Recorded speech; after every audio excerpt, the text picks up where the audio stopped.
Je m'appelle Jean-Pascal, je suis psychiatre, médecin de l'âme qui peut-être n'existe pas dans cette civilisation matérialiste. Je souffre du syndrome autoproclamé de George Lucas, c'est-à-dire j'essaye à chaque conférence de vous faire un film avec un début, un milieu, une fin qui tiennent dans une espèce de saga intellectuelle. Donc je récidive, est-ce que je vais y arriver ? Déjà aujourd'hui ce sera en 2 parties, qu'on terminera en mars. Donc, pour ceux qui souffrent de troubles mentaux, vous êtes à la bonne place. Syndrome de George Lucas, épisode 3, partie 1. Memento, on va revenir sur certaines notions que j'ai déjà abordées. On va les creuser, on va revenir sur des erreurs. Et on va mélanger un petit peu la socioculture pour s'amuser. Comme chaque film commence par un avertissement, chaque épisode, à chaque présentation, je vous en ai proposé un. Pour la première présentation, qu'on pourrait appeler un nouvel éveil, si on reprend le schéma de Star Wars, je vous avais proposé heureux les simples d'esprit, car le royaume des cieux leur appartient déjà. Je vous proposais d'ailleurs de comprendre simple d'esprit par enfant, pour toutes les raisons pour lesquelles on va revenir.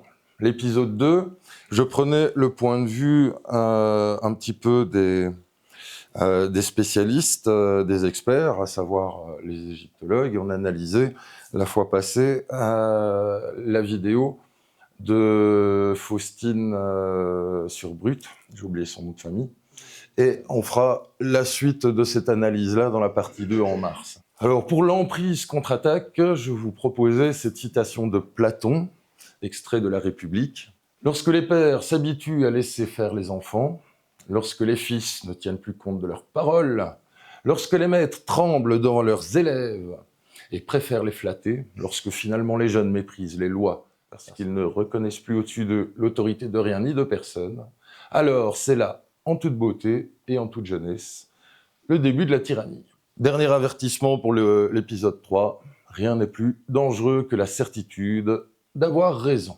Quand une histoire commence, on dit « il était une fois ». Si cette histoire se passe dans l'univers de Star Wars, on dit « il y a bien longtemps, dans une galaxie lointaine ». Moi, comme j'essaie de vous donner le discours le plus honnête possible, malgré tous les biais auxquels je suis confronté en tant qu'être humain, je commence toujours par « alors ». Si je me rappelle bien, ce que je crois avoir compris. Et au début, vous voyez le début de l'étoile de la mort. Aujourd'hui, épisode 3, partie 1. C'est pas Star Wars, la saga, c'est Docteur, l'archéologie interdite, mène-t-elle à l'éveil ou au conspirationnisme? Et je proposais comme titre Yggdrasil psychiatrique ou la pensée arborescente qui rend fou. Yggdrasil étant l'arbre-monde dans la mythologie nordique. Alors cette thématique m'avait été proposée par Laurent Villaverde, que vous avez vu tout à l'heure, l'archéologue qui est venu faire une présentation l'année passée, et qui m'a proposé d'écrire un livre avec ce titre-là. Et je me suis toujours dit, j'en ai pas parlé les autres fois, mais pourquoi demander à un psychiatre d'écrire là-dessus ? Symboliquement, pour un psy, c'est marrant parce que c'est comme s'il y avait le besoin de légitimer une pensée divergente. Docteur, dites-nous qu'on n'est pas fou de s'intéresser à ça. Et l'autre symbolique qui m'intéressait aussi, c'est ce côté archéologie interdite. Interdit, ça renvoie à une autorité qui est contestée, il y a l'ivresse de l'interdit, et ça veut dire qu'on reste dans une position adolescentaire. Et l'adolescent, c'est celui qui s'éveille. Vous vous rappelez, tout à l'heure, je parlais heureux les enfants, car le royaume des cieux leur appartient déjà. L'éveil, c'est l'adolescent qui va s'opposer aux parents, qui représentent l'expert dans un système représentatif, par exemple l'égyptologue. Donc on peut s'éveiller en montrant à l'expert ses contradictions. On est encore dans une position d'adolescent, il faut faire gaffe de ne pas sauter d'une croyance à une autre. Pour arriver à un état passé l'éveil, que j'appelle le réveil, où on est dans une position adulte. Alors, le plan des 2 premières conférences. J'ai remis une photo avec Hervé parce que j'avais l'habitude de mettre une pyramide. Ici, vous avez le pyramidion qu'on a retrouvé au pied de la pyramide noire du Moyen-Empire. Et on se demande s'il a jamais été posé en haut de la pyramide parce que la pierre est quasiment intacte. Tandis que si elle était tombée, elle n'aurait pas été dans cet état. Alors, la première fois, je vous proposais une réflexion sur l'indéfinissable et ce que j'appelais le syndrome conceptuel, c'est-à-dire tout ce qui se rajoute à une définition d'ordre symbolique. On a regardé que pour une pyramide, on pouvait trouver énormément de descriptions, la hiérarchie, une gradation, une élévation, etc. Ensuite, on a parlé sur la dichotomie de la certitude. Il y a deux moyens d'être certain, soit de savoir, soit de croire. Et on est très vite limité dans ces deux approches, si bien qu'on doit passer, c'est le troisième point, comment accepter l'incertain, comment émettre des hypothèses, comment éviter le piège du déni.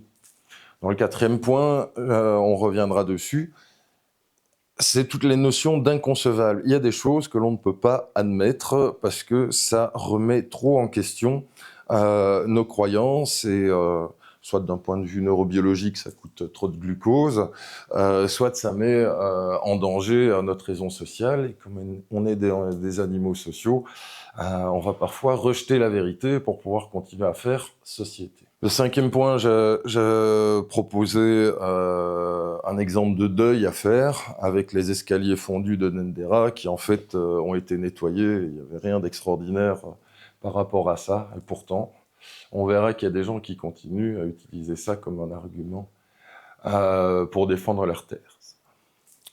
La fois passée, j'avais fait beaucoup de comparaisons de la construction de la Grande Pyramide avec la pyramide de Cestius, avec la muraille de Chine, etc.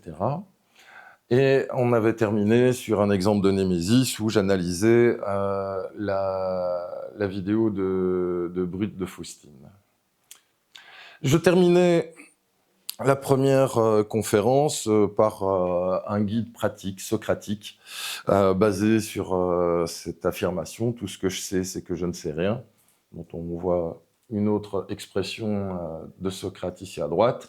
« Seul celui qui sait ne pas savoir est savant, contrairement à celui qui a l'illusion de savoir et qui ignore même sa propre ignorance. » De ce précepte socratique, je vous proposais ces 5 conseils.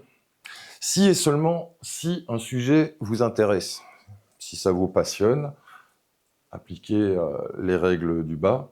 S'il ne vous intéresse pas, exprimez-le, ça ne m'intéresse pas, mais si on ne s'intéresse pas aux choses, ça invite aussi à l'humilité et à ne pas donner des positions péremptoires sur quelque chose. L'intérêt peut être indirect. Par exemple, vous pouvez ne rien avoir à faire du sujet des reptiliens, mais si votre gamin s'y intéresse, vous serez amené à vous y intéresser aussi et aborder ce sujet pour savoir que répondre à votre gamin. Alors, si vous êtes accroché par un sujet, quelle qu'en soit la raison, première règle que je vous propose, c'est écouter tout le monde. C'est respecter les avis de chacun. Ne croire personne. Vu que je sais la limitation de mes connaissances, l'autre qui est un homme est également limité, donc il va m'apprendre des choses, mais il ne faut pas croire sur parole, ça restera des hypothèses qui vont se rajouter, telles des branches sur l'arbre de la connaissance que l'on va développer aujourd'hui. Une fois que vous avez écouté, vous n'avez pas cru, vous faites votre propre avis, mais comme vous pouvez vous tromper, il faut rester assez humble que pour pouvoir le faire évoluer au gré des informations que vous aurez, le temps passant. L'appétit du savoir vient du doute, cesse de croire et instruis-toi. Pour être sûr, je doute de tout. Ce que nous savons est une goutte, ce que nous ignorons est un océan. Newton, Descartes, Gide, le même discours à travers les âges. Qu'est-ce donc qu'une journée philosophique ? C'est un lieu où le psy s'exprime, le psy, le professionnel, le psy, mais aussi le psy, l'âme, l'ego, ce qui nous permet d'analyser les biais individuels ou de groupe, comme on va le faire plus loin. Ça représente un essai sur la certitude, comment faire la part entre le savoir et le croire. Pour ce faire, j'étudie la population divisée en 3 sous-groupes, les experts, les amateurs et les indifférents.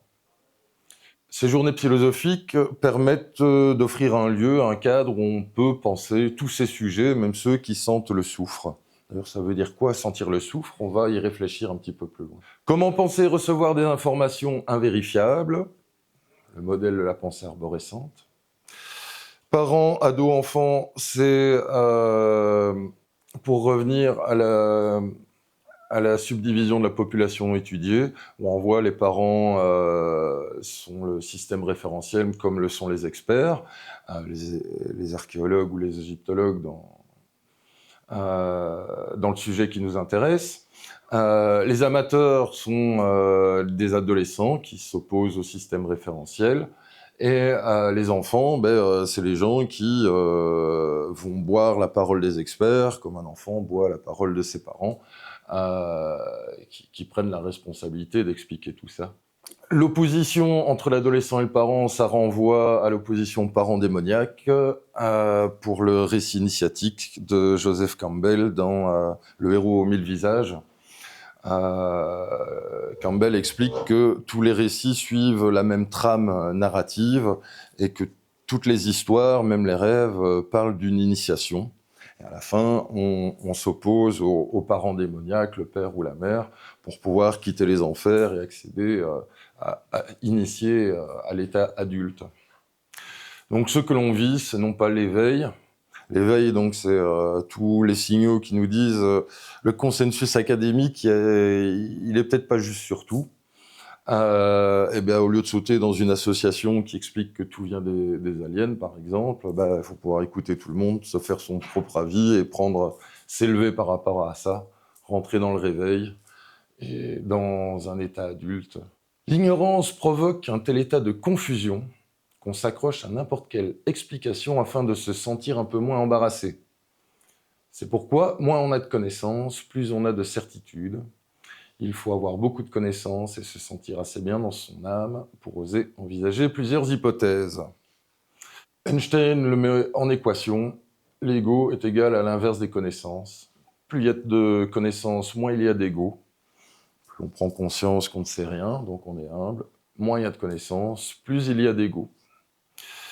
Et pour un écrivain alcoolique, le problème avec le monde, c'est que les gens intelligents sont pleins de doutes, alors que les imbéciles sont pleins de certitudes. Charles Bukowski. Alors, archéologie, philosophie, une approche par strates. J'ai trouvé cette photo que je trouve géniale.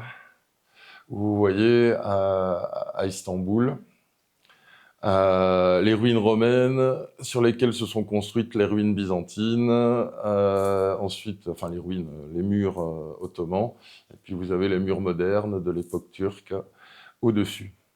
C'est un petit peu ce que je fais. Je vous renvoie à ce que je disais dans ma deuxième conférence où je parlais de Thoth, ce qui est en haut est comme ce qui est en bas. C'est ce que l'on fait, ce que j'essaye de faire dans mon travail, analyser sur différentes strates. On part de l'inconscient, l'individu, le conscient, puis la société, puis l'humanité.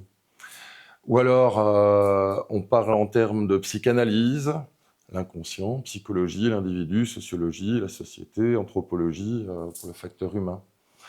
En termes de dissonance cognitive, vous avez le refoulé pour l'inconscient, le faux souvenir pour l'individu, la folie à deux, c'est un petit exemple psychiatrique de comment on peut altérer, voir sa réalité être altérée parce qu'on est dépendant d'une personne. Puis après, la dissonance de caste, c'est par exemple pour un groupe professionnel, l'ensemble des médecins, l'ensemble des archéologues, etc. Et la dissonance citoyenne, ça c'était la notion de Idriss Aberkane lorsque c'est par rapport au gouvernement où on a des informations qui sont illogiques et on peut rentrer dans cet état de dissonance cognitive, comme par exemple mettre des masques alors qu'on voit que c'est marqué sur la boîte que ça n'empêche pas les virus de passer. Mais si ça vient des médias et du gouvernement, ça doit être vrai. Donc, on va nier la logique de lire ce qu'il y a sur la boîte et l'appliquer pour suivre les injonctions d'une autorité à qui on donne beaucoup de validité. Si on ne leur donnait pas de la validité, on ne rentrerait pas dans cet état de dissonance cognitive qu'Idriss Aberkane appelle, dans ce cas-ci, la dissonance citoyenne. Cette approche par strate peut aussi se comprendre dans le terme d'évolution humaine, l'enfant, l'adolescent, le parent, l'adulte. Pareil, l'enfant, il est en sommeil, il réfléchit pas. L'Edo, il s'éveille, il voit qu'il y a des trucs qui collent pas, mais il ne peut pas nécessairement mettre le doigt sur tout. Le rôle du parent, c'est de renvoyer les enfants se coucher en attendant qu'ils soient grands. Et ce que l'on vise, c'est l'autonomie, le réveil. On peut également reprendre cette stratification en termes de population. Les indifférents, les amateurs, les experts. Et les sages, c'est les amateurs, les gens des autres catégories qui ont atteint par leur parcours un état adulte, de sagesse, de distance par rapport à ça. Ils savent qu'ils ne savent rien. Et ils n'en souffrent pas. On peut rajouter également dans ces pensées, dans cette structuration par strates, le pré-rationnel, c'est la pensée magique. Ça, c'est les niveaux de compréhension du réel qu'aborde beaucoup Bhaskar, d'hypnomachie, dont je vous ai parlé tout à l'heure. Le pré-rationnel, c'est la pensée magique, psychotique pour les psys. Le rationnel plafonné, c'est des gens qui se réfèrent à une logique, mais encore de manière très disciplinée. Ça peut aboutir au scientisme, c'est-à-dire croire qu'on est dans une société scientifique et on ne va se référer qu'aux données que la science nous donne comme étant une vérité absolue, alors que la science évolue, les connaissances évoluent et qu'il y a toute une série des choses que la science ne peut pas encore expliquer. Ce qui est difficile à prendre en compte pour les rationnels plafonnés qui ont tendance à confondre la carte avec le territoire. La théorie avec la pratique. Et puis le transrationnel, c'est quand vous avez compris que vous ne pouvez pas tout savoir et que vous regardez tout ça avec une certaine distance. Et puis on termine par Socrate dans cette gradation. Les esprits forts discutent des idées, les esprits moyens discutent des événements et les esprits faibles discutent des gens. Analysons les biais en divisant la population en 3.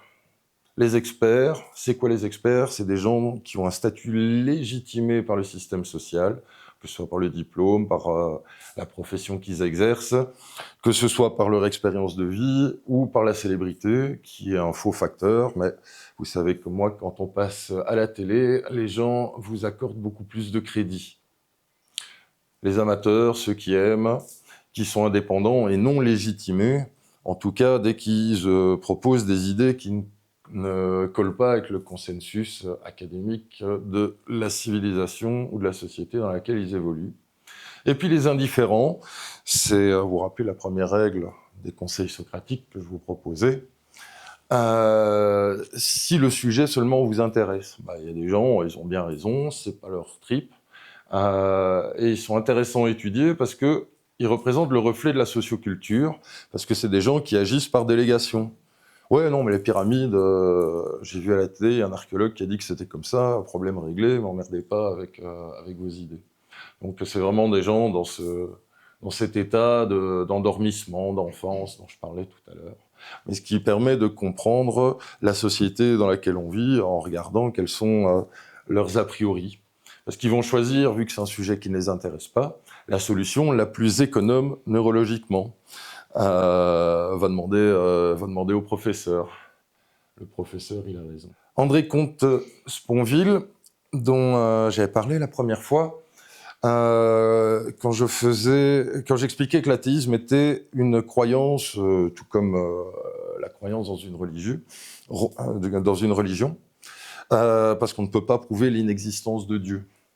Et il se définit, lui, comme athée non dogmatique sensible. Non dogmatique, ça veut dire qu'il n'est pas devenu athée parce qu'il a rejeté, je sais pas, la chrétienté à cause de l'Inquisition, à cause des abus sur les enfants, etc. Il a rejeté l'existence de Dieu d'un point de vue intellectuel. Donc il a conscience que c'est une croyance, son athéisme. Et c'est ce que je vous dis, la croyance est le propre de l'homme, il ne faut pas en avoir honte. Et je prenais ce professeur de philosophie de Genève en exemple pour dire, vous voyez, l'athéisme est également une croyance. Et ce n'est pas une preuve de supériorité morale et intellectuelle. Parce qu'il y a beaucoup d'athées qui sont athées par rejet de l'Église, donc ils jettent le bébé avec l'eau du bain. Ils rejettent Dieu avec une institution dont ils n'aiment pas les préceptes, ce qui est tout à fait leur droit. Et cette fois-ci, je voulais revenir sur une citation géniale que j'ai entendue de lui il n'y a pas longtemps. « Les enfants aiment leurs parents, les ados les jugent, les adultes leur pardonnent. Moi, j'ai rajouté, les parents reproduisent ce que font toujours les parents, c'est-à-dire essayer de contenir les enfants dans l'enfance, le temps qu'ils se développent assez pour gagner en autonomie. Et ça va très bien avec le modèle que je vous propose, où on aime ses parents, on les croit, quand on est enfant. Heureux les simples, heureux les enfants, car le royaume des cieux leur appartient déjà. Mes parents m'ont dit que si je suis sage, je vais au paradis. Le problème de la vie après la mort est réglé, vu que je peux croire mes parents. Les ados les jugent. Oui, mais t'as dit ça alors qu'il y a ça, donc c'est pas vrai, etc. On est plutôt dans l'opposition et dans le rejet. Puis les adultes, une fois qu'on est grand, on se rend compte des responsabilités que nos parents portaient. Donc on va leur pardonner, on va se rapprocher d'eux et on va reproduire ce qu'ils ont fait avec nos enfants, plus ou moins consciemment. On va retrouver cette notion de dissonance cognitive. Comment expliquer ? Si 1 plus 1 égale 2, c'est une certitude. Si dans la dissonance citoyenne, l'histoire avec les masques, c'est comme si on vous disait 1 plus 1 égale 3. Alors, vous devez porter les masques, sinon tout le monde va mourir. Ah oui, mais 1 plus 1 égale 2, c'est marqué sur la boîte que ça n'empêche pas les virus de passer. Si vous avez trop d'enjeux vis-à-vis des gens qui vous conseillent de porter des masques, la dissonance cognitive, c'est l'incapacité d'entendre 1 plus 1 égale 2, l'incapacité de voir que c'est logique qu'on me fasse porter un masque alors que sur la boîte c'est marqué que c'est inefficace. Au niveau de l'inconscient, c'est le refoulé. Refoulé au sens de Freud, c'est-à-dire c'est un petit peu la poubelle du psychisme où toutes les pensées interdites, dérangeantes, on les remet dedans pour pouvoir continuer à vivre sans être pris dans nos névreuses. Le faux souvenir, ça c'est au niveau de l'individu, on en est tous victimes, on va adapter inconsciemment nos souvenirs pour qu'ils correspondent à ce qu'on est devenu. Donc quand je vais vous raconter un truc qui s'est passé il y a 20 ans, je vais en être persuadé et sincère, alors que les événements peuvent s'être déroulés complètement différemment. Je vous donne un exemple personnel. Mon grand-père maternel, il était colonel à l'armée, il a fait sa carrière jusqu'à sa retraite. Donc c'est un homme traditionnaliste, avec plein de principes, autoritaire. C'était dans les milieux du XXe siècle. Donc quand ma mère a voulu faire des études supérieures, mais non, les femmes, ça va pas à l'université. Tu vas aller faire l'école pour être institutrice, ce que ma mère a fait, elle en a voulu à son père pendant longtemps. Ce qu'il y a, c'est que ma mère était l'aînée. Et elle avait 3 jeunes frères qui, en plus à l'armée, on est retraité assez jeune, vers 50 ans. Donc mon grand-père est assez vite passé d'un chef de caserne à chef d'une tribu de petits-enfants, etc. Il devenait bonne patte, le temps passant, il a évolué. Et ses fils ont été à la fac, vu que c'était des hommes, où ils ont rencontré leurs femmes. Et puis 20 ans après, je me rappelle encore de l'engueulade à table, voilà-t-il pas mon grand-père qui va dire à ma mère « Mais enfin, Marie-Paul, regarde, t'aurais pas fait l'université, t'étais bien capable, parce qu'effectivement, il y avait une pharmacienne à table, une biochimiste, etc. » Ma mère qui est éclatée, parce que c'était une grande injustice de sa vie et que son père ne s'en rappelait plus. Ben voilà. Un faux souvenir, un colonel retraité devient une bonne patte avec ses enfants, il suit l'évolution de la société parce qu'il est à la maison tout le temps, il est plus enfermé dans un univers militaire, et puis ça devenait inconcevable pour lui qu'il ait empêché sa fille de faire des études supérieures, donc il a rechangé ses souvenirs, et ma mère avait pas oublié, ce qui me permet de vous raconter cette histoire aujourd'hui. Dissonance de caste, quand vous êtes... par exemple, médecin et que vous êtes en désaccord avec cette histoire de masque, c'est ne pas entendre que 1 plus 1 égale 2 parce que ça remet en question l'action de toute la caste professionnelle dans laquelle vous êtes et vous risquez d'être exclu du groupe si jamais vous vous y opposez. Vous avez vu, ça s'est effectivement passé avec de nombreux médecins lors de la période Covid. On peut rentrer dans cet état de dissonance cognitive où on va pas se rendre compte que on est dans un dogmatisme. Dissonance citoyenne, je vous l'expliquais avec les masques, c'est le modèle c'est l'expression d'Idriss Aberkane. Marcel Proust disait L'oubli est un puissant instrument d'adaptation à la réalité parce qu'il détruit peu à peu en nous le passé survivant qui est en constante contradiction avec elle. Donc ce que je vous apprends, il n'y a rien de neuf. Hein. On voit qu'à travers le temps, les grands penseurs avaient déjà ce genre d'idées. Société et idéologie. Nous sommes des mammifères, nous sommes des animaux sociaux. Pour faire société, il nous faut une idéologie commune. L'idéologie est par définition une idéalisation de la réalité. Par exemple, on va mettre la valeur travail en avant ou d'autres choses. La modernité, par exemple, qui va définir la structure de la société. Mais un réel idéalisé n'est pas le réel. Donc c'est un délire, si c'est pas un réel. Donc une société est un groupe de schizophrènes qui partagent le même délire. Le monde idéalisé va donc être confronté au réel, vu qu'il n'est pas le réel, par exemple le matérialisme et le psychosomatique. Merde, les guérisons inexpliquées, merde, les douleurs psychosomatiques, mais on voit rien à la radio, elles existent quand même, mais on est dans un monde matérialisme, hein, on est moderne, on a évolué, c'est la science. Et pourtant, l'effet placebo, ce qui coûte sans doute le plus cher en médecine, parce qu'il faut faire des études très vastes pour voir quelle est la part de l'effet placebo par rapport à l'effet réel du médicament. Ce qui veut dire aussi que le médicament n'est pas très efficace, hein, si on doit distinguer les deux. Parce que un médicament qui marche 9 fois sur 10, vous savez que l'effet placebo n'explique pas ça. Tandis que si on est sur l'ordre de 30-35%, ça veut dire que le médicament... on essaie quand même de vous le vendre. Il faut préserver le délire pour préserver la société. On va recourir à différents outils pour cela, le conflit mimétique, trouver un bouc émissaire, le rejeter, ou faire des amalgames pour faire taire la vérité qui nous dérange. C'est une dia que j'ai repris d'une de mes précédentes conférences où je parlais du consensus scientifique. En science, il y a une explication qui est la bonne, les autres théories ne sont pas bonnes. Pourquoi est-ce qu'on a besoin d'un consensus ? Il suffit de démontrer les choses. Déjà, tout n'est pas explicable, mais le consensus scientifique, c'est pas scientifique, c'est sociologique. On va choisir la meilleure explication scientifique qui préserve notre vision du monde, donc qui préserve nos croyances. C'est pour ça qu'on doit se mettre d'accord, sinon une démonstration suffirait. C'est donc un outil diagnostique pour mettre en évidence nos nexus. Les nexus, c'est les taches aveugles dues à ces croyances qui nous permettent de faire société. Et c'est à cause de ça qu'on rentre dans un état de dissonance cognitive quand on est confronté à ça. C'est que soit je suis exclu du truc et je meurs, soit je suis l'intellect et je vois qu'il y a un problème. C'est dans l'exemple que j'ai donné, absurde de mettre des masques, par exemple. Corollaire, remarquons que nos croyances communes, ce qu'on appelle des heuristiques, c'est un mode de pensée économique, une heuristique. Par exemple, on est les bons et les Russes, c'est les méchants. C'est simple, ça nous permet d'économiser du glucose, on a une explication logique à tout. Évidemment, c'est faux, c'est une heuristique. Les nexus, c'est les taches aveugles à cause de nos croyances. Le roman national, c'est l'histoire écrite dans les vainqueurs sur laquelle on va se construire. Notre pays il s'est fait comme ça, la Révolution française, par exemple.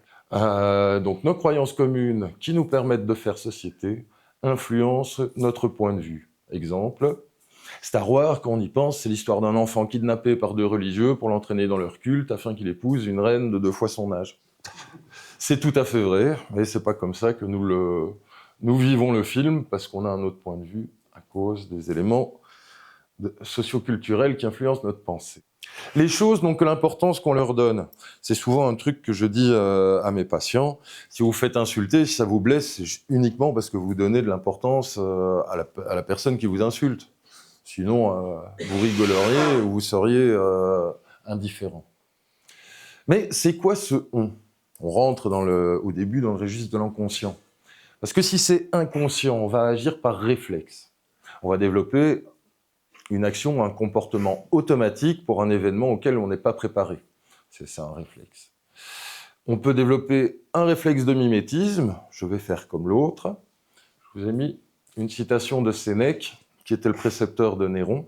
« Ce n'est point parce que les choses sont désirables qu'on les vante, mais on les désire parce qu'elles sont vantées. » Ben, figurez-vous ça, c'est une préfiguration du travail de René Girard qui va définir le désir mimétique en étudiant des romans au départ. Le désir mimétique, c'est quoi? Quand on vient au monde, à part le sein maternel, rien n'a de valeur. Comment est-ce que je sais que le jouet où il faut mettre des cubes, des ronds ou des triangles a plus de valeur qu'un ballon, a plus de valeur qu'une poupée G.I. Joe ou un truc comme ça? Si vous mettez 2 enfants de 2-3 ans dans une pièce avec 10 jouets, ils vont se battre pour le même. Parce que le premier qui va montrer de l'intérêt à un objet, l'autre va se dire cet objet a de la valeur. Et puis, il y a ce mécanisme anthropologique, humain, qui va faire qu'à la fin, les enfants vont se bagarrer, et puis le jouet n'aura aucune importance et sera oublié aussi vite. C'est ce que résume très bien pour les adultes notre ami Sénèque, où on a envie d'une Porsche parce que les autres trouvent que les Porsche, c'est des belles bagnoles. Après, on va développer notre curiosité et trouver plein de raisons pour justifier ça. Mais au départ, ce n'est jamais que quelque chose de mimétique. Je parle de réflexe et d'inconscient.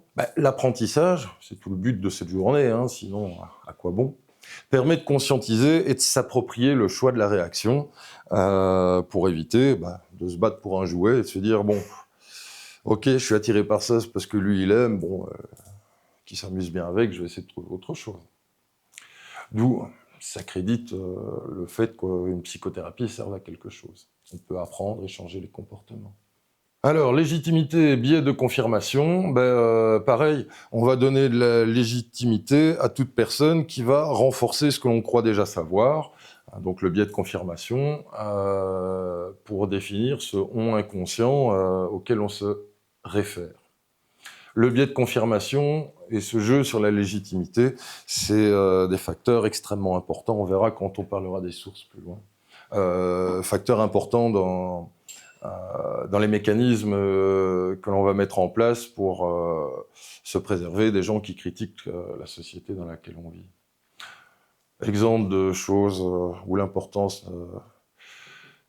les choses, donc l'importance qu'on leur donne. Le nexus, on en a parlé un petit peu.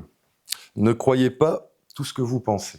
Le nexus, c'est un interdit de la pensée, c'est une omerta, c'est l'inconcevable. C'est si je mets pas les masques, ça veut dire que le gouvernement, ils sont pas compétents, ils sont pas bienveillants, donc ça veut dire est-ce que j'aurai une retraite, est-ce que les lois sont justes, on remet tout en question. C'est inconcevable, donc on va mettre les masques plutôt que de s'interroger. C'est une peur plus ou moins consciente de l'effondrement de sa réalité. L'hypothétique devient inconcevable, on peut même pas le penser. Donc le « je pense que l'on peut se tromper » est entendu comme « on nous ment ». Tu dois être complotiste. Protection de la croyance par dissonance cognitive et rejet du messager.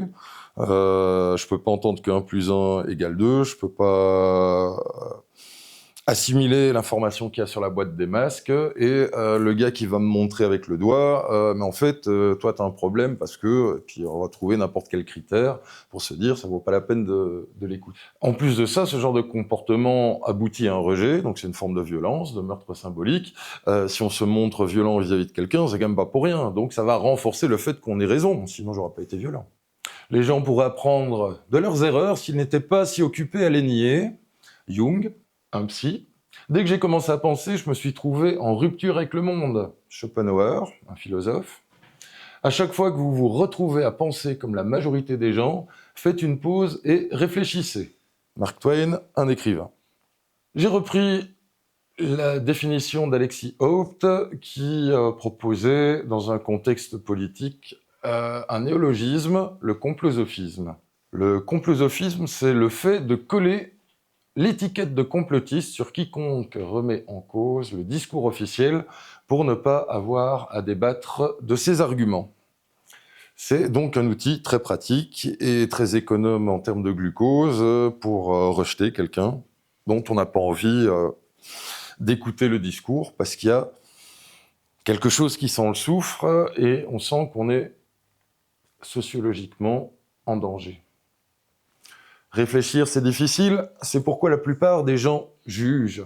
Moi, je vous proposais de partir sur cette définition d'Alexis Haupt pour définir le réflexe complosophiste. Donc réflexe, c'est une activité automatique, ça part de quelque chose d'inconscient.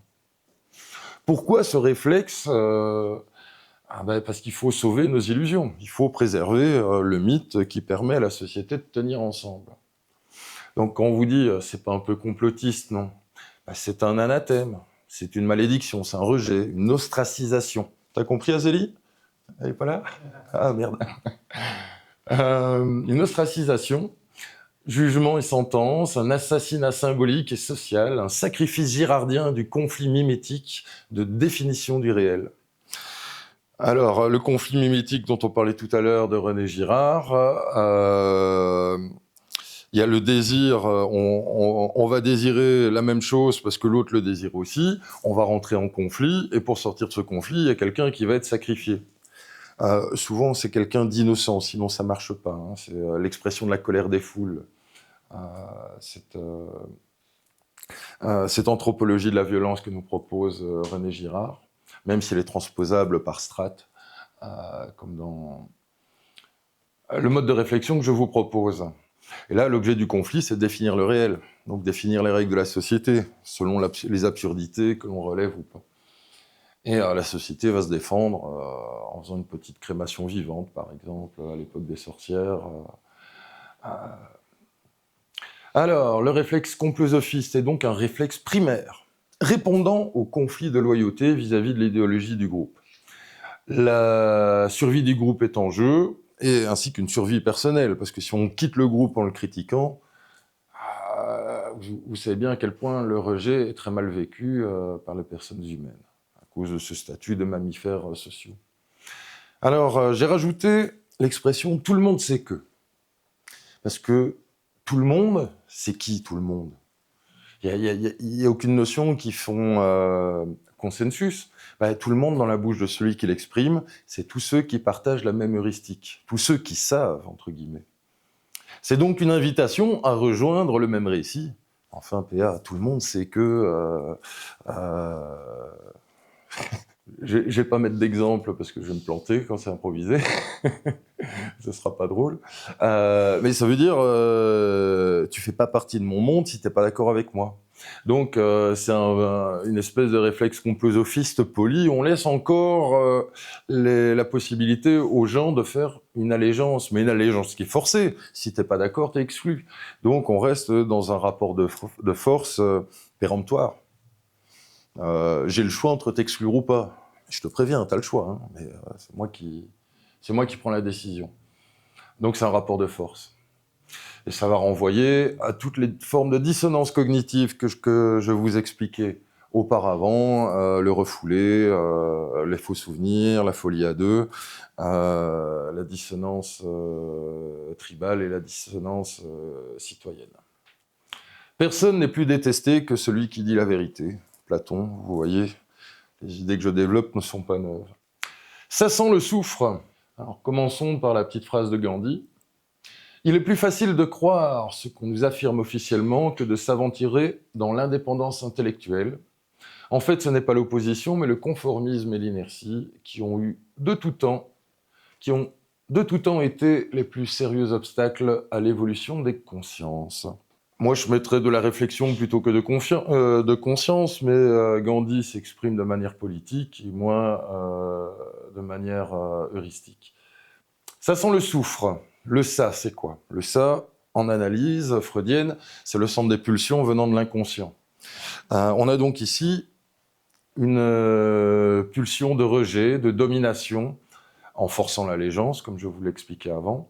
C'est donc un réflexe complosophiste. Quelles sont les parts d'apprentissage d'injonction sociale et de crainte innée dans ces notions? Je ne sais pas encore, hein, c'est une réflexion que je dois creuser. J'arrive pas à faire la part des choses entre ce qu'on apprend, ce que la société nous apprend, ce qu'on est vraiment, on en est vraiment conscience, ou est-ce qu'il y a une espèce d'inconscient collectif là-dedans, mais l'inconscient collectif, c'est universel. Ici, c'est plutôt sur une société, une civilisation. Donc, il faudrait que je creuse un peu le sujet. Je vous en parlerai une prochaine fois. Je vous livre l'interrogation en attendant. Alors, le complotisme, mais qu'est-ce que c'est? C'est toujours le problème. Et je vous proposais une définition dont je reste assez content. Est qualifié de complotiste, ou terme assimilé, toute personne dont les idées, les pensées ou les actes mettent en péril les certitudes, conscientes ou inconscientes, de son accusateur. C'est une définition que j'aime bien parce qu'elle ne prend pas parti sur la vérité. Elle permet d'extraire l'accusé de l'amalgame, parce que si tu es complotiste parce que tu dis un truc sur les masques, tu vas te retrouver au même rang socialement que quelqu'un qui va dire Obama est un reptilien. Avec cette définition, ça renvoie la lumière sur l'accusateur plutôt que sur l'accusé. Même si on ne sait pas du tout si l'accusé a raison ou s'il est dans la divagation la plus complète. L'accusation de complotisme nous en apprend plus sur l'idéologie et les nexus de l'accusateur que sur celui qui en est la victime. Ça reflète le besoin impérieux de faire taire. Il y a un enjeu psychique important. Quand on parle de réflexe, le réflexe complosophiste, j'en parle après, en fait. Mais on voit que si c'est inconscient, il y a un réflexe, et que ce réflexe va traduire, de par la violence que représente le fait de rejeter quelqu'un en l'accusant de complotiste, de nazi, de communiste ou de ce que vous voulez, il y a le besoin impérieux de le faire taire parce qu'il y a des enjeux. Cette accusation peut être, voilà, c'est ici que j'en parlais, un réflexe inconscient de l'autodéfense, que je vais appeler le réflexe complosophiste, ou ça peut être une accusation tout à fait consciente. C'est de l'intimidation, c'est une censure morale. C'est exemple, les consignes qu'ont donné le FBI aux médias américains pour empêcher qu'on critique le rapport Warren sur l'assassinat du président Kennedy. Une autre citation, « Le principal fléau de l'humanité n'est pas l'ignorance, mais le refus de savoir ». Ouais, si vous refusez d'écouter les arguments de l'autre, vous le tuez gratuitement, non pas par ignorance, mais parce que vous ne voulez pas savoir ce qu'il dit, parce que c'est dangereux pour vous. 50 nuances de réflexes complosophistes. Comment protéger ses heuristiques, ses illusions? La folie est quelque chose de rare chez l'individu, mais dans les groupes, les partis, les nations et les époques, elle est la règle, selon Nietzsche. Alors, je vous ai fait une petite analyse des différents accusations complosophistes que l'on peut donner. La plus commune, c'est traiter quelqu'un de con. On voit une logique qui est absurde, elle prête à la moquerie, donc on va se défendre en rigolant de l'autre, mais il y a une logique qu'on ne comprend pas, ou que l'on va trouver absurde, alors qu'elle ne l'est peut-être pas. Bon, il y a des gens au comportement absurde, hein, mais je ne suis pas en train de vous dire que les cons n'existent pas, mais il y en a qui sont amalgamés, certainement. La folie, c'est une logique inabordable. Ça prête pas à rire parce qu'on comprend pas pourquoi l'autre réagit comme ça. Comme on comprend pas, on sait pas anticiper, donc on a peur. On va plutôt être dans l'évitement. Le complotisme, là, c'est pas qu'il n'y a pas de logique, c'est que la logique est dangereuse, donc inentendable. Dissonance cognitive, etc., ça aboutit au rejet. J'ai ressorti la notion de secte, qui est aussi une notion d'amalgame, de groupe, qui va permettre de le rejeter. Mais on peut avoir cette dénomination pour des gens qui se font des hugs, comme pour le temple du soleil qui a mené à un suicide de masse à quelques kilomètres d'ici. Et puis, adapté au contexte, vous allez avoir différentes nuances.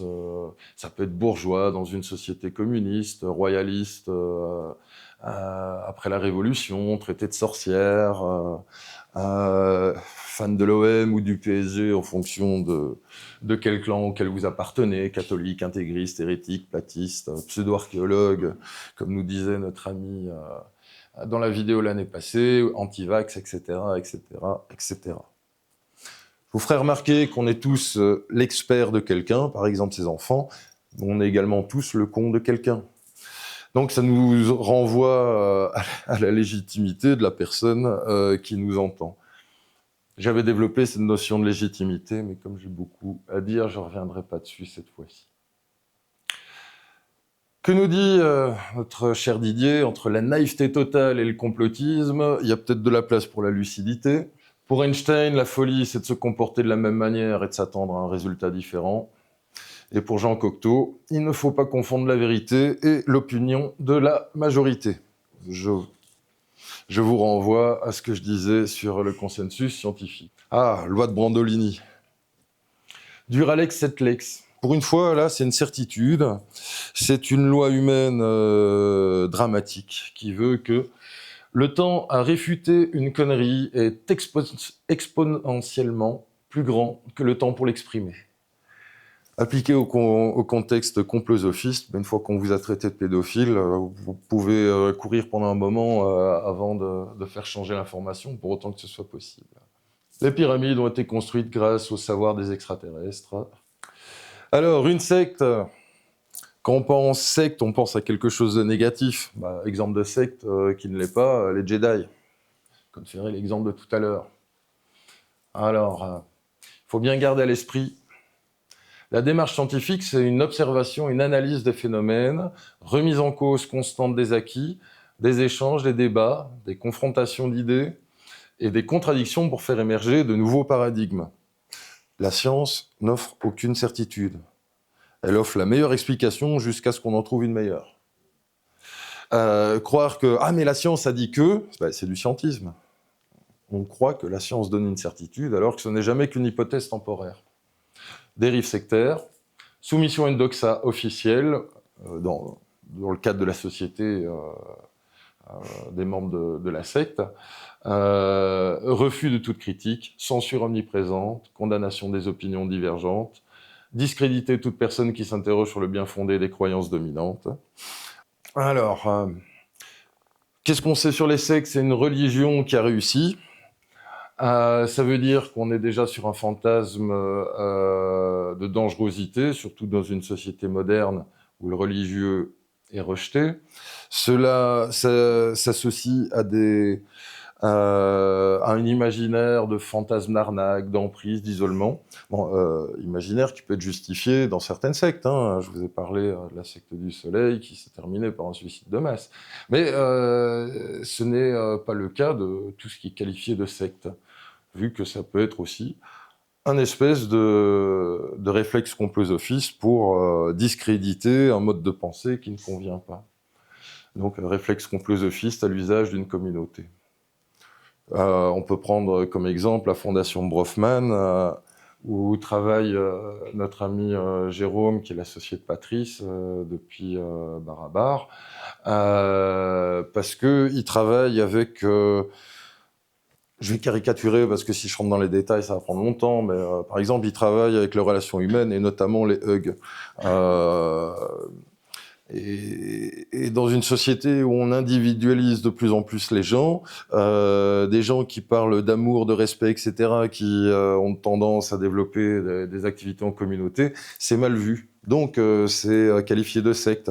Pourtant, Jérôme travaille avec des oncologues, avec des infirmiers et des médecins des soins palliatifs, parce qu'il travaille beaucoup avec des gens qui ont le cancer. Donc, on voit qu'ils sont complètement intégrés et qui se basent sur des observations scientifiques pour développer leur courant de pensée, mais c'est dangereux parce que ça remet en question certains préceptes de notre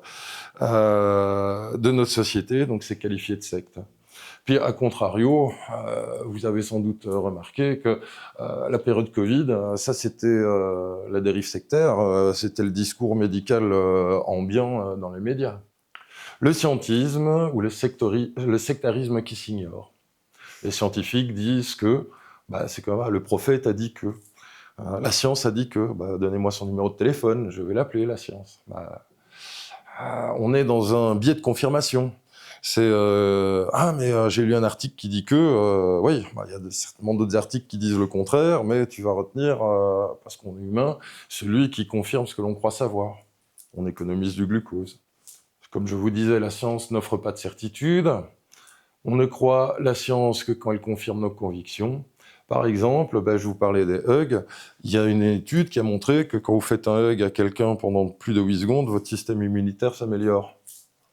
Si on fait de la science et qu'on ne sait pas ce qui marche, il y a une pandémie, on va choisir un ou deux villages, on va dire aux gens, faites-vous des hugs. Et puis on regarde comment ça va évoluer. Et on va comparer à ceux qui sont vaccinés, on va comparer à ceux qui ne sont pas vaccinés, on va comparer à ceux qui essayent autre chose. L'enfermement versus je vais faire du sport. Et non, on l'a pas fait. On voit bien qu'il y a quelque chose qui biaise. On ne choisit que les études qui nous confirment ce que l'on croit déjà savoir. Le vaccin va nous sauver. En plus, on va le vendre, on va gagner de l'argent. Autre exemple, l'hubris, qui est une évolution de la personnalité des gens quand ils ont trop de pouvoir le temps passant. Grâce à l'IRM, on a découvert effectivement que les hommes qui ont des responsabilités et un pouvoir très important, il y a une altération cérébrale et ça va aboutir à de la désinhibition, à des troubles du comportement qui correspondent avec l'hubris dont on a trouvé l'origine, l'impact anatomique. Si on croyait vraiment la science, on ferait des IRM à tous nos hommes politiques une fois par an, puis dès que ça s'abîme un peu, on leur dit « écoutez, vous êtes réformés ». Pareil pour les PDG et tout ça. Serait-on dans une société scientiste? Pourquoi, vu qu'on ne le fait pas? J'aime bien le dessin aussi. Arrêtez de me suivre, je suis créationniste. Bon, c'est le miroir inversé du scientisme. Mais comme c'est une secte qui s'ignore, je trouvais ça drôle. Parfois, les gens ne veulent pas entendre la vérité, parce qu'ils ne veulent pas que leurs illusions se détruisent. C'est la version philosophique du Nexus. On vit dans un monde complexe. Comme il est complexe, ça induit la simplification de pensée. On va définir des explications simples, une heuristique, un mode de pensée économe. Par exemple, le bien et le mal. Nous, on est chez les gentils, donc on ne doit pas trop s'interroger. Ce qu'on fait est bien, vu qu'on est les gentils. Et ce que les autres font, c'est mal, vu que c'est les méchants. Or, comme le monde est complexe, on peut déjà se gourer parce qu'on est humain, eratum humanus est. On peut confondre des choses parce que le monde est plus complexe que ce que l'on croit. Je vous avais donné un exemple la première fois en expliquant les différents psychiatres, psychologues, psychothérapeutes, psychopathes, etc. C'est un peu la même chose, mais pas du tout, pas tout à fait. Donc ça induit plein d'erreurs à cause de cette confusion. Après, il y a le mécanisme inverse, c'est l'amalgame. Tout ce qui n'est pas comme je le pense est amalgamé. Vu que je suis le bon, l'autre est le méchant. Donc, vous me parlez de la coudée égyptienne en rapport avec le maître, c'est pas possible, donc vous êtes amalgamé à ceux qui défendent la théorie des anciens astronautes ou des reptiliens ou des choses comme ça. Ce qui va faire que quand vous allez en Égypte et que vous demandez à un archéologue, tiens, j'ai quand même épaté la grosseur et du poids de cette pierre, comment ils l'ont amenée sur le site, etc. L'égyptologue va vous parler d'extraterrestres en 2 minutes pour vous dire mais c'est pas ça. Je vous parle pas de ça, mais c'est comme tout le monde sait que vous devez rentrer dans mon discours, sinon vous êtes rejeté. Et c'est extrêmement violent parce que ça arrive tout de suite dans la conversation, alors que ça tombe ex nihilo. Je vous avais décrit la première fois quelques mécanismes pour se protéger de son ignorance.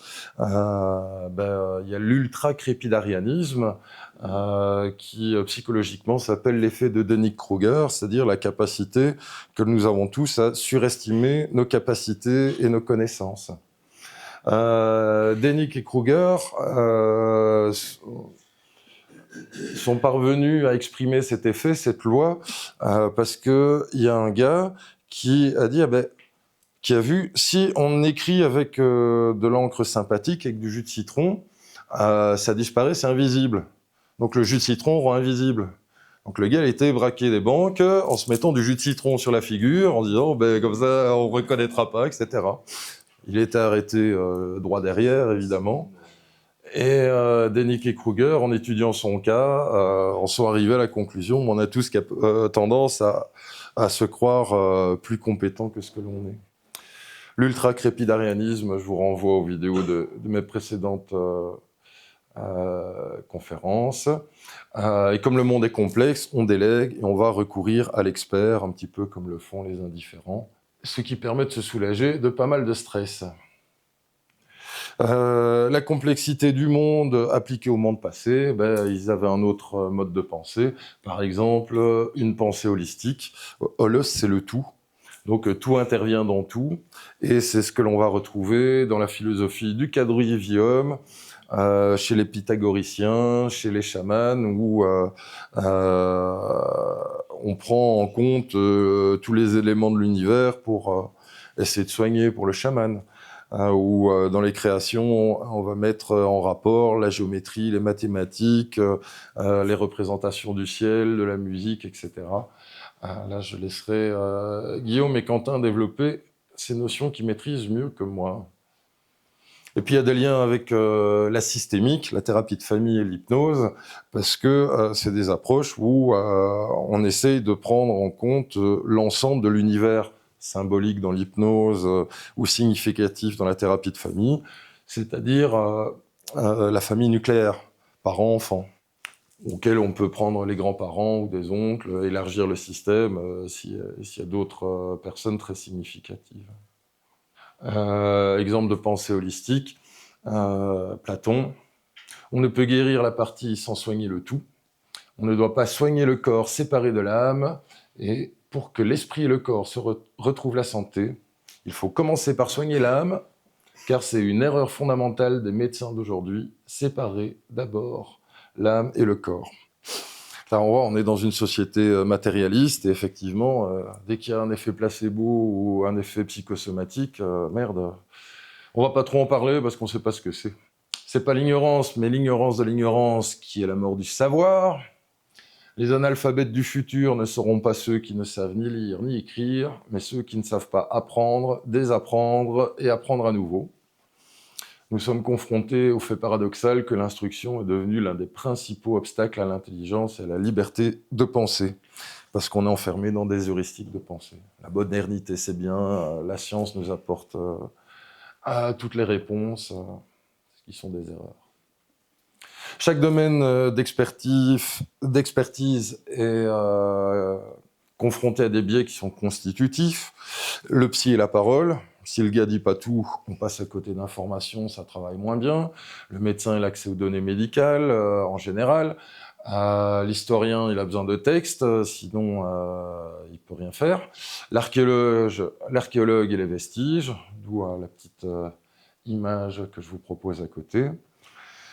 Il y a également le fait que on vit dans des nations, des civilisations très organisées, avec des structures hiérarchiques qui demandent une obédience à la philosophie, à l'idéologie de la structure dans laquelle on rentre, et qui fait qu'on peut parfois être désillusionné quand on voit...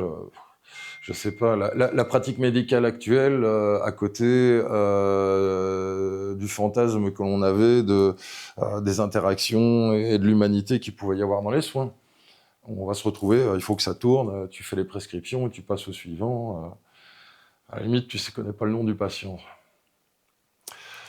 Il y a aussi évidemment des biais qui vont être inhérents à la situation politique ou économique. Je vous renvoie à mes précédentes conférences où je parlais des hypothèses sur les Ixos venant d'archéologues chinois qui ont dû être, où leurs recherches ont été interrompues au XXe siècle quand la Chine a commencé à être ostracisée par l'Occident. Puis je vous rappelle que l'absence de preuve n'est pas une preuve de l'absence. Chaque thèse est basée sur un axiome. Un axiome, c'est un cadre hypothétique de départ, un allant de soi qui n'est pas démontré. Par exemple, quand moi je vous dis que j'analyse la population divisée en 3 sous-groupes, je les analyse selon des critères analytiques, psychologiques, sociologiques, anthropologiques, philosophiques, etc. Donc je pose un axiome, un allant de soi qui veut que les populations que j'étudie ne sont composées que d'êtres humains. Si une de ces populations sont des reptiliens, mon exposé n'a aucune valeur. Mais je suis dans l'incapacité complète de démontrer que vous êtes tous humains. C'est un axiome, c'est un allant de soi. Corollaire, aucune thèse n'est vraiment démontrée, vu qu'au départ, vous avez un cadre axiomatique qui va postuler que la réalité de départ, c'est ça, et on va creuser un truc à côté. L'effet Yoda, comme je reprends toujours des exemples Star Wars, j'ai été tout content de découvrir cet effet décrit par des psychologues. Alors, pour se donner des airs d'expert, quand on utilise pour défendre une thèse, des mots non conventionnels et compliqués, réflexe complosophiste par exemple. On a plus de chances d'être cru et validé par le limbisme, l'émotionnel, pas l'intellectuel, de l'auditeur. Donc vous voulez avoir l'air d'un expert, utilisez des mots compliqués, mettez des lunettes et une veste de blazer pour avoir un beau V comme ça dans le torse. C'est ce qui fonctionne le mieux. C'est pour ça que les délégués médicaux font souvent des lunettes et un blazer, par exemple.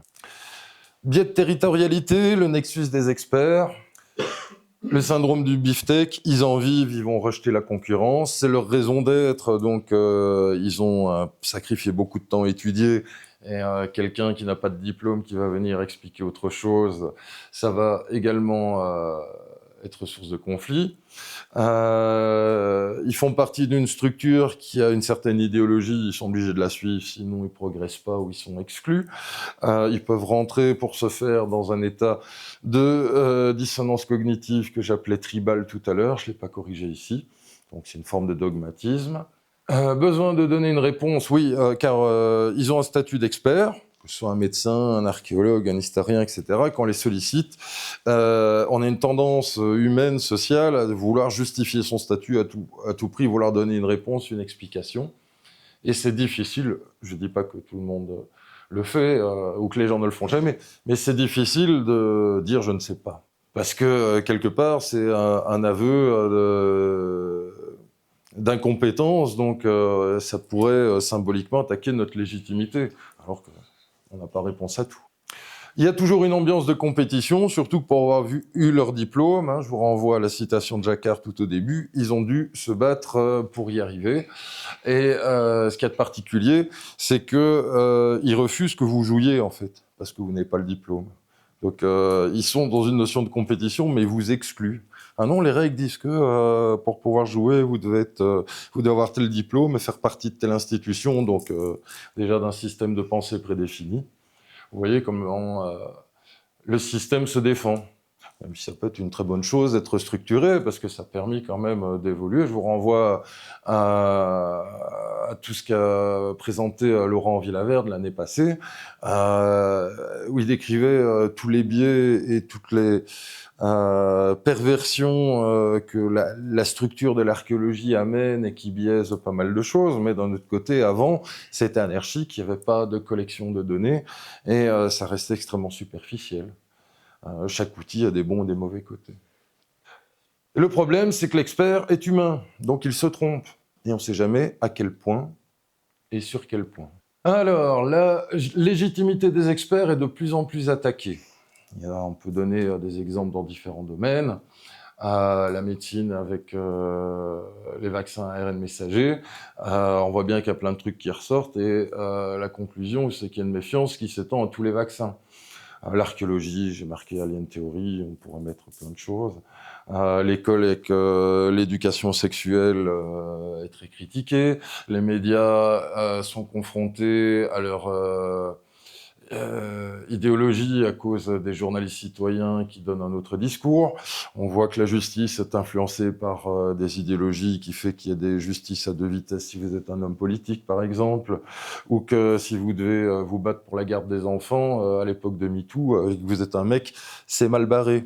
Aussi des déviations à cause du wokisme, où il y a des parents qui sont privés de leur autorité parentale et envoyés en prison quand ils s'opposent au désir de leur enfant de changer de sexe, par exemple. On voit que la justice internationale est à géométrie variable. La Russie a été très vite exclue des compétitions de football, tandis qu'Israël, non.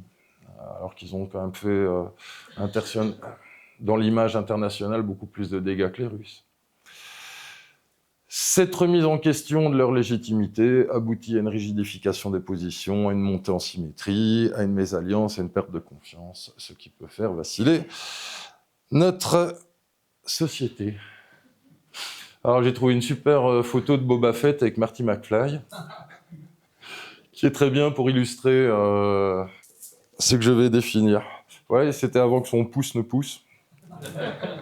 À l'époque, il ne pouvait pas voyager.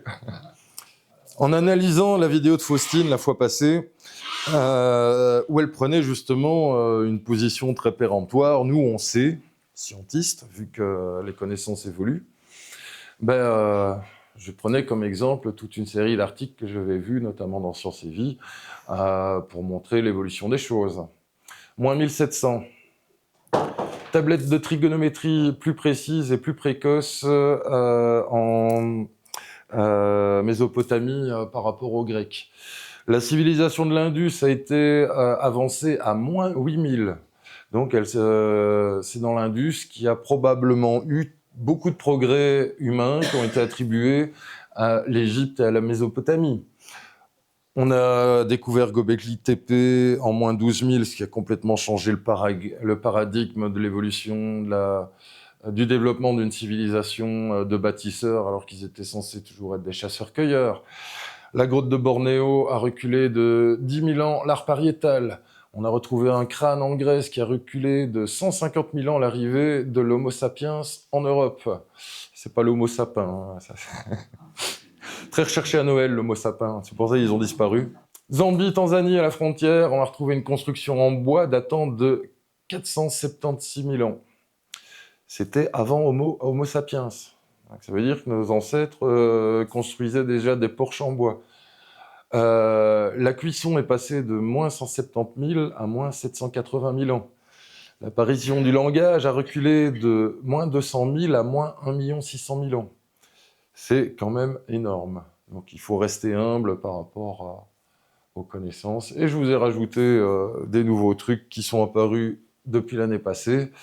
Découverte d'une statue humaine à Göbekli Tepe qui remet en question la vision de l'origine de la civilisation.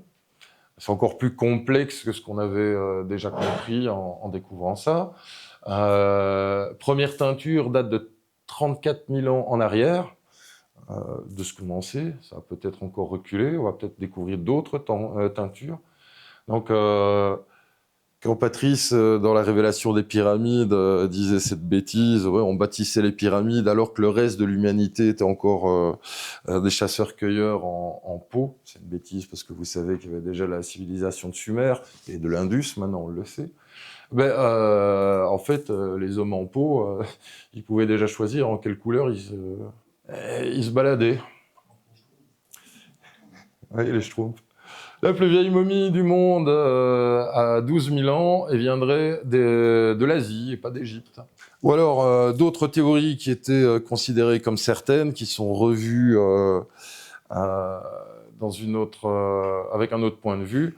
Voici Lucie, célèbre australopithèque, qui a reçu le nom de Lucie parce que la chanson Lucy in the Sky with the Diamonds c'était en tête d'huile parade quand elle a été découverte. On n'est pas du tout sûr que ce soit une femme en fait. Ils estimaient que ça devait être une femme parce que le squelette était plus petit que les autres squelettes qu'ils connaissaient.